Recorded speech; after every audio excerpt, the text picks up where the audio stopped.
Coming up right now on Lifestyle Magazine. Could a second career make the years ahead the best years ever? You'll meet some people who have made the leap and are loving every minute of it. And now the hosts of Lifestyle Magazine, Dan Matthews and Mike Tucker. Hi everyone, welcome. Thanks for joining us today. We are talking today about retirement. We're talking about second careers and all that entails. Now, Dan, you're supposed to be retired, aren't you? Well, after a fashion, I'm supposed to be retired. And I will just say simply, Mike, that this is the best time of my life. Come on. No question.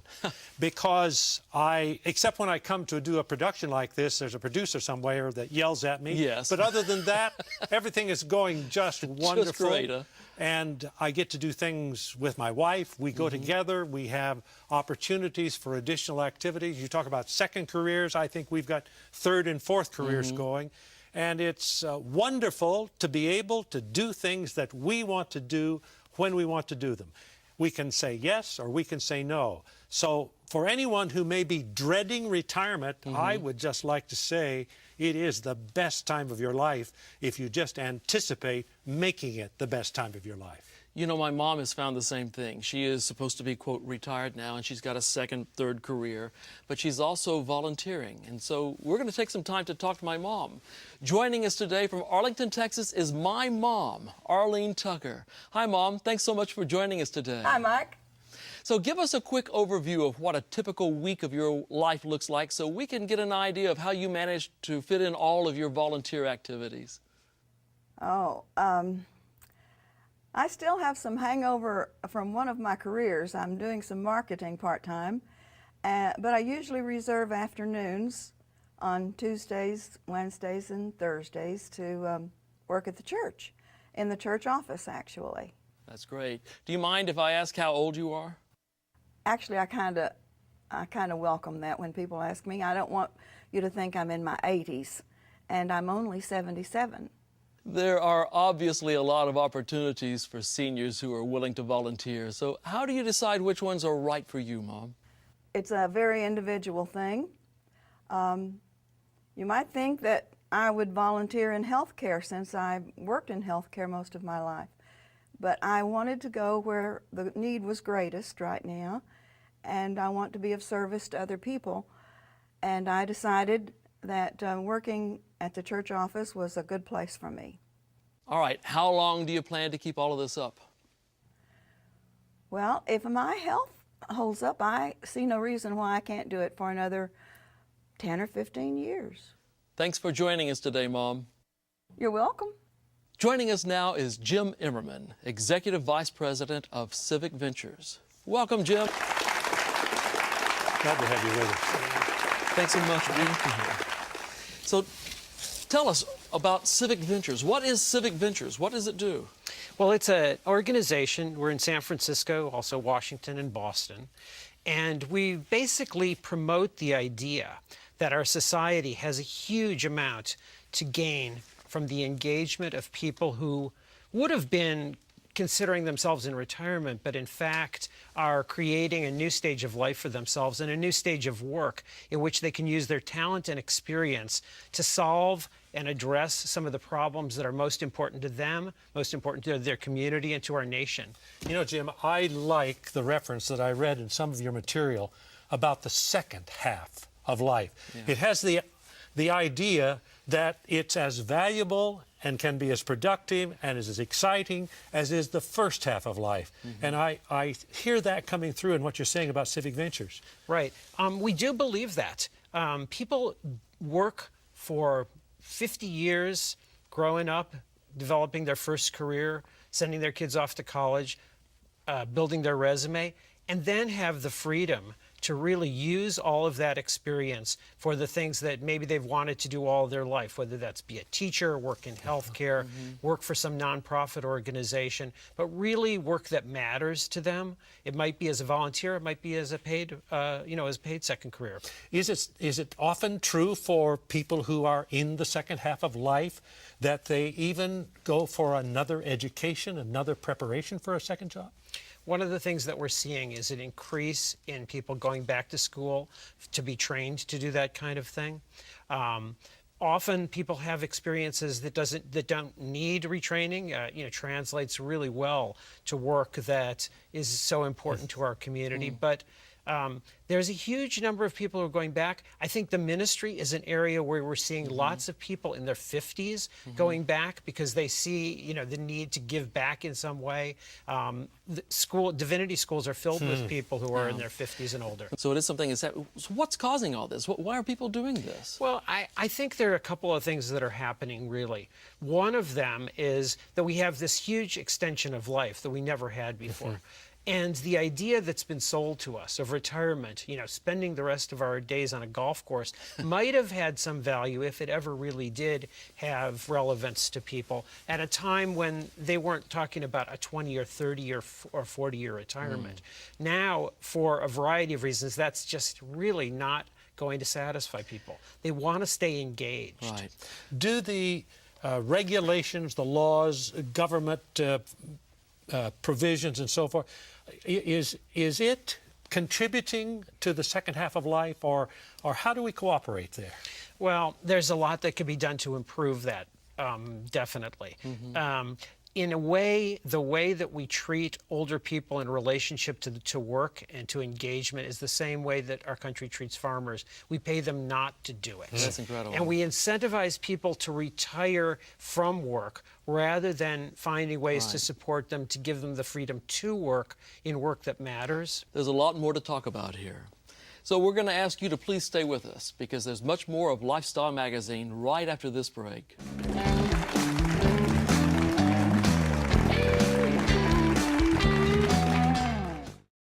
I Learn English, you can also on Hello Channel. For a brighter future, say hello.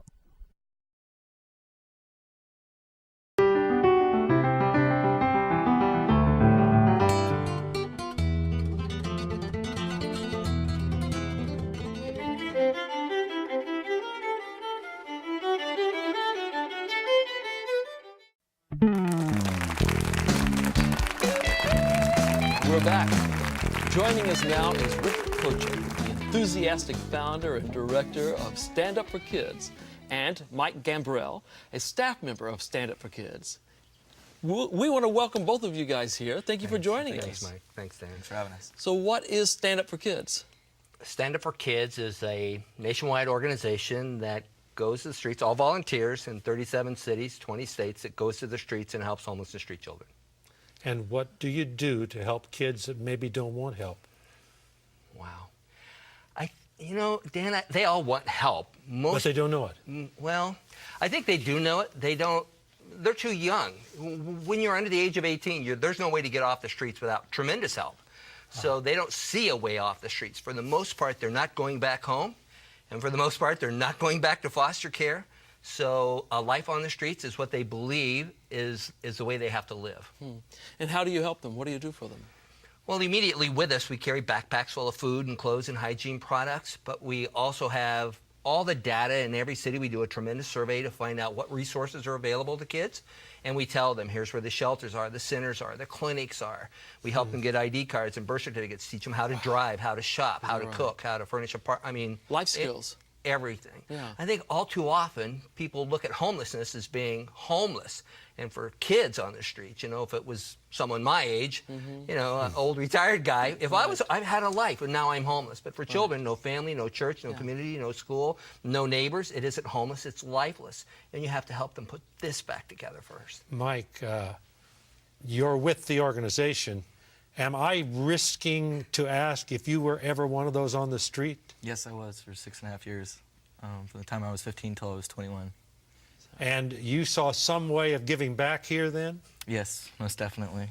So what do you do?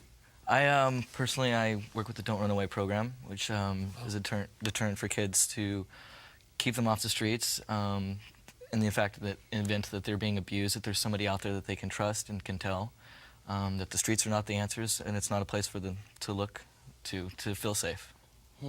Now, again, you told us that you were on the streets for quite a while. Yes. Again, can I be so bold as to ask, why were you there? Well, I was kicked out of the house at the age of 15. 15. Yeah, my mother was a single parent. We didn't necessarily get along completely, and she felt that she had done all she could, apparently, and that was the last resort, apparently. And so she turned me away, and I ended up hitchhiking from El Paso, Texas to San Diego, California. San Diego. How were you prompted to start Stand Up for Kids, Rick? Well, that's a great question. I was, like I said, I'd spent 30 years in the Navy, and I knew when I retired I was going to volunteer. I didn't know I was going to start a program for homeless and street kids, but I had my own command in Denver, Colorado, and I got orders to go to San Diego. And before I went, I saw an article on the 48 Hours News magazine about this woman who helped homeless kids in San Diego. And I said, well, when I get there, I want to help her. And 8 days after I got there, I tracked her down and I started volunteering, and I thought, no, kids need much more than this, and I left and started Stand Up for Kids. How did you first attract kids? By looking for them, by going to the streets, the gutters, the sewers, the riverbeds, abandoned buildings, cemeteries, everywhere. I mean, kids, homeless and street kids hang out in unbelievable, unsafe places. Are these kids glad to have you come look for them, though? I think at first, Dan, they're really afraid that we're going to send them home or we're going to get them locked up. You know, but when you go to them and you sit on, if they're sitting on the ground, you sit on the ground and you start talking to them and you say, hi, my name is Rick. You know, no, because at first nobody else does that. It's right. And so of course they're leery. But they, over time, and other kids will tell other kids about our program.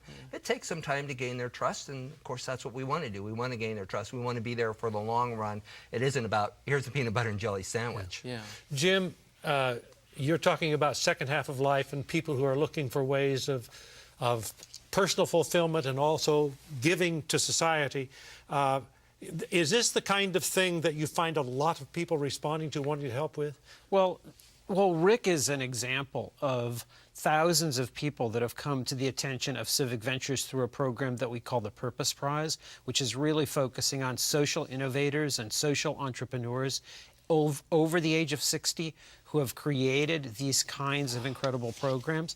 But in a way, what I would say is that Rick is maybe an extreme example. You can tell from his enthusiasm that he's got, incredible energy and time to put into this, but also incredible creativity and inventiveness in what he saw as the problem and how he went about solving it. And I think there are thousands of people like that, but there are tens of thousands of people who have skills that can support a program like Rick's. Right. Maybe they would do the books for him. Maybe they would be, outreach people working on the streets. Maybe they would man the phones. Maybe they would, help him fundraise or write a strategic plan for his organization. There are people with all sorts of talents. Maybe they're not going to start an organization and run it for, the number of years that Rick has run Stand Up for Kids, but they have a tremendous amount of talent to bring to it. And I would say those people number probably in the millions, really. That is an incredible story. What really grabs me, though, is that, all right, you've got a career in the Navy. Tell me about this bridge, Navy to taking care of kids. Why? How? Well, I had 3 children of my own, and I have 7 grandchildren. In fact, my grandson is a trainer in this program who trains all volunteers. I don't know that there was a bridge, there was a need, and I saw the homeless kids in San Diego, and you can't get upset about things you're not willing to do something about. And I just thought I could do something about this. And maybe it's because I didn't have it. Had I known better, I probably would not have done it. It's been a rough 17 years. Is that right? Well, the kids at first, certainly, and then volunteers come and go, and then sponsors come and go, and it's you have to be the one with a smile on your face all the time and keeping it going. Mike, you used an operative word for me a little bit earlier when you described Rick here as young. And it seems that is some entree to the kids on the street. What did you mean when you said young? He's a machine. He's nonstop. He's literally like a 10-year-old kid trapped in a senior's body. He never It's stops. more than 10. Okay, 12. But he just never stops. He's eat, sleeps, breathes stand up for kids. I mean, that's he's marvelous. devoted to. That is wonderful, and it is obvious that you're getting a lot out of this, and it's obvious that you've appreciated it and valued it. Yes. Well, we want you to stay tuned because we've got a lot more coming up. So stay tuned right here with Lifestyle Magazine, and we'll be right back after this.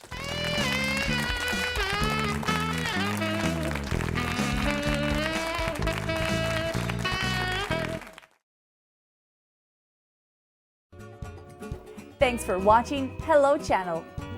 Learn the language of the internet, travel, commerce, and diplomacy. Watch Hello Channel and learn English. Do it for yourself.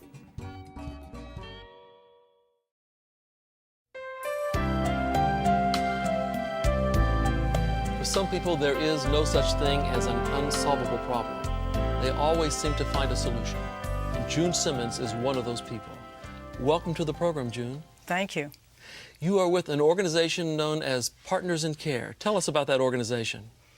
Partners in Care was founded to address the problems in our healthcare system these days. There are so many uninsured. We built a system for a totally different population, a shorter lifespan, short-term problems, and now 80% of what we do is around chronic conditions. So we're very focused on what happens in the community, families who carry the long-term burden of care, and we're working to reshape healthcare. Did your first career inspire you in this direction? It did. I worked in a hospital, helping people leave the hospital, and I saw people end up in nursing homes or go home vulnerable. I saw people who should have never been sick or injured in the first place, and so I got very interested in prevention and broader choice for people at home. Well, that is exciting. This has got to bring you a tremendous amount of satisfaction. Very, very wonderful work, it is indeed. So what do you get out of this? Why did you go the second mile, the third mile, so to speak, and start this organization? It's just very exciting to be able to take on something that seems like it's not working, where America spends a fortune on large numbers of people with very poor results. Let's take end-of-life care. 25% of the Medicare dollar is spent in the last year of life. And yet there's terrible suffering. People aren't dying where they want to be. They're not able to make use of that time, which can be very rich, beneficial time for families. And so we worked with Kaiser Permanente to find ways for people to be cared for at home, have physician visits, have a number to call who knew where they were so they didn't have to go to the emergency room. And our research team was able to prove that this was not only much better care that everyone liked, the families, the patients, the professionals, it also dropped the cost of care so those dollars could go for other things. They changed their national benefit. That was like a victory beyond anything we could have dreamed for. That's like touching 14 million lives with a small but fine team. You helped create that change with the organization. We did. We brought resources to them that allowed them to test this idea and show that it had merit. That is incredible. I mean, to get an insurance company to do anything. Well, Kaiser's dedicated to the well, right that's good. thing. That's good to hear. Well, what I hear you saying, June, is you are changing a social paradigm of our culture. As you said at the outset, our healthcare industry is set up for a certain kind of person or population, and we are not them anymore. That's right. So you've got this one wonderful model with Kaiser Permanente. How is that changing across the board, though? Are others participating? Well, that's part of the work we're doing now that we've established that model works. We're taking it out, so now we're working with Presbyterian Intercommunity Hospital. Huntington Hospital is doing things. Places all around America are trying to change the way that they address end-of-life care, and this proven model helps contribute to that. It's not the only model, but it's a powerful one.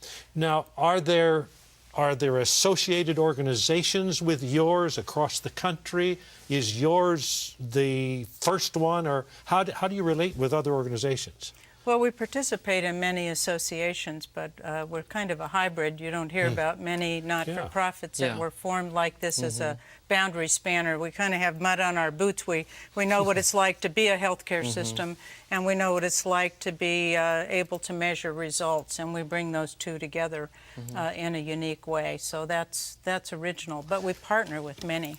Now, I couldn't help but pick up on the mud on your boots idea there, because the gentleman sitting beside you, he knows about mud on his boots too. He does.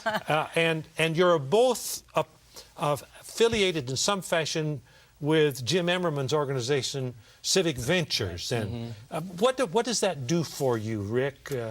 Well, I think it brings like-minded people together. I remember last year when we all got together for the first time, and they were asking us, what was this like? And I said, this is the first time I've been together with 70-some people in the same room, and nobody asked me why I did what I did.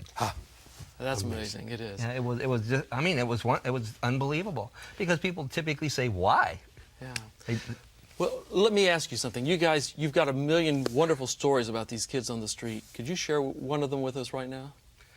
Sure. I'll tell you a story about Brian. And Brian was one of our kids for about 5 years, just like Mike, a little over 5 years. And he helped us with some training. And Brian and I were being interviewed by a newspaper reporter in San Diego. And I didn't hear the question she asked Brian, but what he said, I'll remember forever. He said, I can remember nights in my squat, and if you don't know, a squat is a place where kids sleep or adults sleep, but it's just a place where they sleep. He said, I can remember nights in my squat when I would be rolled up in a ball, and I had my thumb in my mouth, and I would be crying, and I could hear other kids crying, and I was praying that I would go to sleep and not wake up in the morning. And I wondered, how did we ever get here, you know? Man. Rick, thank you for what you do. Thanks. June, thank you for what you do as well. Both of you are making a real difference with a second career, and we appreciate it. Thank you. And we'll be right back with our guest in just a minute.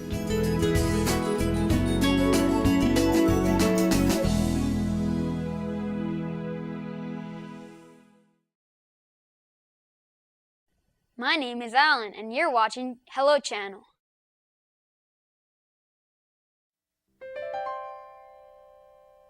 So it's obvious that there's still a lot of work to be done by anyone else who would like to volunteer or have a second career. A big thank you to all of our guests, June Simmons, Rick Kocha, Mike Gambrell, and Jim Emmerman, and to you, Dan, and for you for watching. For more information about Civic Ventures, Stand Up for Kids, and Partners in Care, visit our website at lifestyle.org.